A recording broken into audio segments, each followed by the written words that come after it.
John, you heard what the Harris campaign is saying tonight, that the January 6th moment they believe was one of the strongest moments for Governor Walz that came well into this debate. 90 minutes in by my count. But it was still quite a moment.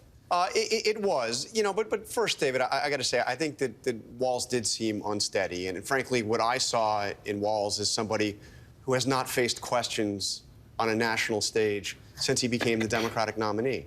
He was simply out of practice. I mean, I don't know why they've done it, but they've kept him out of the limelight. They've kept him away from reporters. They haven't had him do any interviews, and he was clearly unsteady through much of that debate. And in contrast, J.D. Vance was very smooth.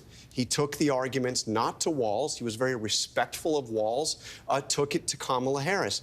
Overall, a tone of civility in this debate, in an election that has been anything but civil. I was struck on that point, though, John. Repeatedly, both of them said to each other, well, I appreciate what you just said there, and then went to sort of claim their separate stances on whatever the issue was in the moment. But they said it a number of times in different ways, but both acknowledging the other standing on that stage. Yeah, and you just don't hear that anymore. And J.D. Vance did a very good job on taking the policy questions, including ones that were going to be very difficult for him, and pivoted back to make the points he wanted to make. But at the end of the debate, 90 minutes in, a reminder that this is not a normal election. This is not simply an election that is about policy debates. This is an election that features a candidate who is trying to return to office after having refused to accept the defeat in the last election and trying to overturn a Democratic presidential election, something we've never seen in